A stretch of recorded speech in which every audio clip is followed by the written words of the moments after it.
When I first started my email marketing agency, I had the standard goal that everybody has that I wanted to hit my first ever 10K per month. But to my surprise, within the first 30 days of actually launching my agency, I was able to surpass that goal and I built a total of 14K. What I'm going to show you in this video is a super simple blueprint that will help you do the same. All right, so without further ado, you know the drill. I'm going to minimize my face and we're going to jump straight into it. Okay, so the first step is positioning. Now, I knew that if I looked like an agency and I went out into the marketplace and acted like an agency, then I'd be treated like an agency. Okay, and what I realized very quickly, and I think I knew this just from doing my own kind of research online and seeing other people in the space, is I realized that companies and brands don't actually trust agencies. Okay, they've been burnt in the past by people who don't know what they're doing, by people who overpromise and underdeliver, and they know that agencies just simply fail to get results. So I realized that I was going to have to reposition myself so that although I was offering similar solutions and services that an agency would, I'm a service provider, I'd actually have to make myself look like I'm not an agency, okay? So what I did was I positioned my company to basically be at the time a systems expert. Now this sounds slightly generic, but what that meant was that I could actually go out into the marketplace and say, look, we're not an agency, we don't take on marketing clients, we don't do marketing. What we do is actually deliver a digital transformation, and we do that in the form of a physical infrastructure that we build out for your email and SMS, marketing solutions. And that's basically, however clunky that sounds, that was basically the offer at the time, which enabled me to really establish and reset other people's perception of who I was and what the company was able to do for them. It allowed me to cut straight through all the noise, and it basically meant that I was operating over here without any competition, whilst all the other agency owners were, fighting amongst themselves for e-com leads. All right, so through positioning and repositioning myself, I set myself up to actually get to an environment with prospects where I could have a conversation with them and start pitching them. So those benefits considered, the next step that I had to consider was outreach. Okay, so in order to sell a client, I knew I would have to actually get them on a phone call where I could sell them. Okay, so when you're sat there and you've got no social media presence, you've got nothing but a LinkedIn page, no testimonials, and really nothing behind you, how do you actually go out into the marketplace and prove to somebody that you know what you're talking about? Well, the only way that you're going to be able to do that is through cold email. Okay, so if you try and do this through DMs, if you do it through an Instagram page or a Facebook page, you're going to have some sort of presence. You're going to have assets behind you in order for your prospects to actually, take your word for what you're promising them. And if you don't, you're not going to be able to. And at the time, I didn't, okay? So I realized very quickly that I'd have to pick one channel, and that one channel was going to be cold email. So what I did was I bought some domains, and I bought 3 of them. And on each domain, I set up 2 usernames, okay? So whether that's Otto at, email.com or ottof@email.com, whatever it might be, I knew that in time, ramping up volume with my, cold email outreach automation, that I was going to have the infrastructure behind me and get that infrastructure warming so that I could use it in another couple of weeks.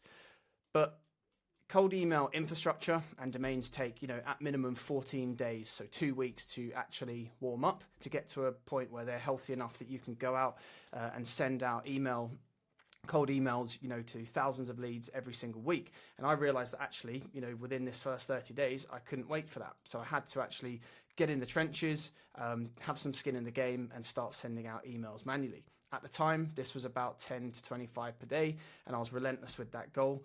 It might sound like a very low goal to have, but when you're sending highly personalized emails, which I'm going to talk about in a moment here, and you're doing that every single day consistently, 25 manual emails to verified email addresses every day is something that will take you a lot of time, okay?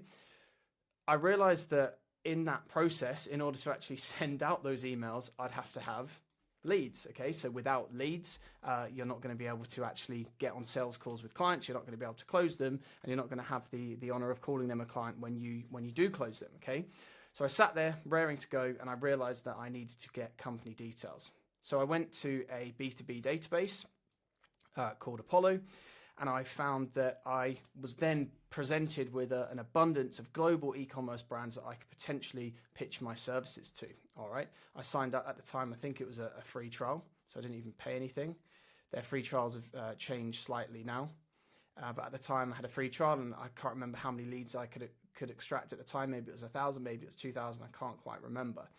But what I realized was quite quickly was that in using Apollo, everybody else like myself was going to be on the platform, was going to be, exporting these contact details and then spamming them. Okay, so I realized again, not only did I need to figure out my positioning, which I'd done, I also needed to figure out how I could actually extract leads that were valid, and then not fight for those leads amongst all the other agencies out there. Okay. So using Apollo, I figured out pretty quickly that you could get quite granular with the types of inputs that you can put into the platform when it comes to filtering your ideal client profiles. Okay, so I realized there was a certain size of company that I wanted to work with. I couldn't work with a company that had, over 100 employees, or one, or less than one. They needed to be operational, and they couldn't be too big where they could basically just send me away as a sole practitioner and say, no, you're too small for us. I realized too that I'd have to actually filter my leads according to their tech stack. Now, at the time, I knew, and it's still the same to this day, that most e-commerce brands are built on the Shopify ecom backbone, okay, or they're built on one of the other 2 out of 3 top leading ecom platforms, okay. And from there, I got even more granular, and I decided to toggle my filters for what tech these brands had integrated with their websites. And I did that solely based on the service that I was delivering, and that's email and SMS retention services. So for me, I picked out Klaviyo, and then I also differentiated leads by their ESP if they were using MailChimp. Okay, so from there, I went forward and I created 2 pools of leads, okay? And these 2 pools were basically defined as such, okay? The first pool of leads that I categorized was based on whether they were on Klaviyo, whether they were on MailChimp, okay? And those 2 sets of leads are an important distinguishment to have now going forward into the sales process, which I'm going to talk to in a second here.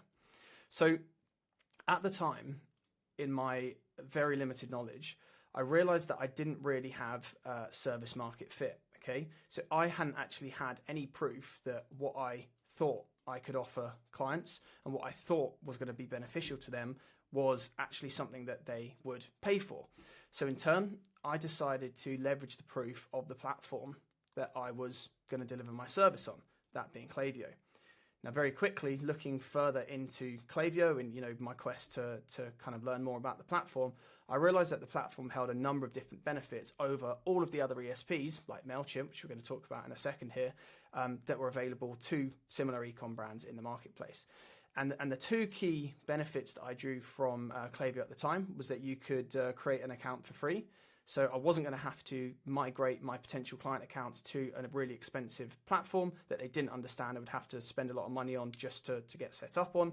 And also, I realized that for any brand to take themselves seriously and actually future-proof themselves for the future, Klaviyo at the time, I think, had a $9 billion valuation, and it was the sole platform that any e-com brand should be on in order to future-proof themselves, compared to MailChimp, compared to Omnisend or Drip, whatever it might be.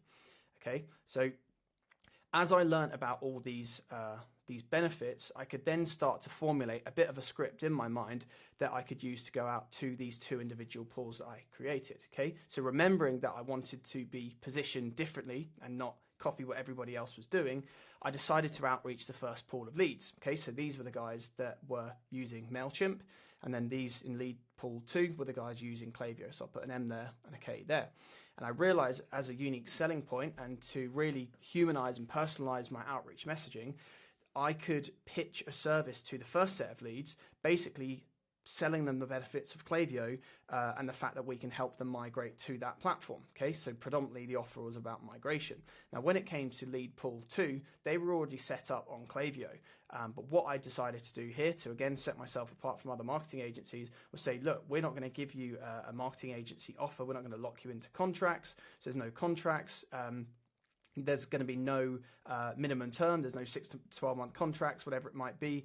We're not going to charge you retainers. Actually, what we deliver is a system. Okay, so we deliver an infrastructure build that you will get to have, hold, and keep for your brand indefinitely into the future, whether you work with us on an ongoing basis or not. Okay, now these 2 scripts that I was able to leverage helped me go into a process of follow-up where I could basically adopt a mindset where getting my next client was kind of a done deal. Okay, and the reason that I was able to do that was because I had already started at the time, I think, to launch my automated emails. I'd already got some responses from my manual emails, and I started to follow up with all of those replies that I was getting. Okay, so when it came to replies, the majority of those leads ghosted me. Okay, some came back negatively, and I actually converted them to sales calls. So if you ever get a negative response, do not be alarmed.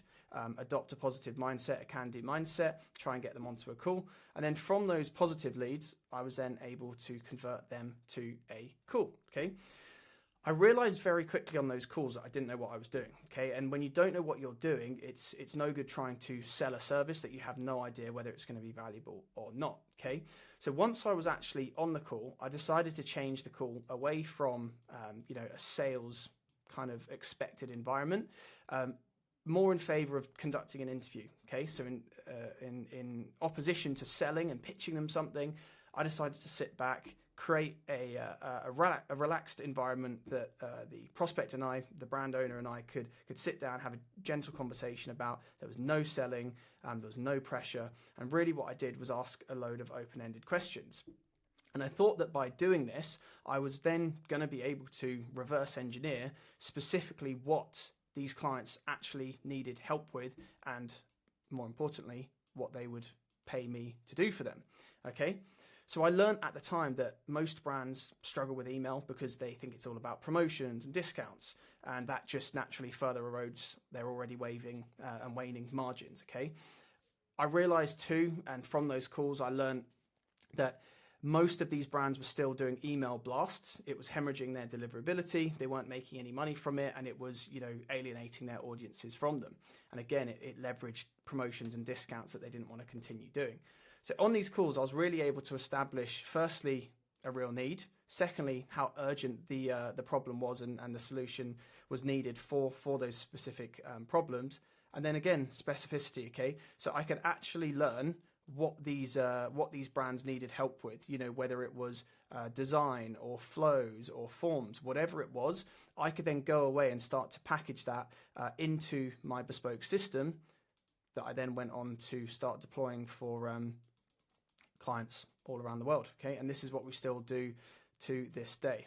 All right, so I have a load of other videos on the channel that talk about how we actually reverse engineered our specific build, how we deliver that and release that to our clients. So there's loads of other videos on the channel that will tell you how to do so.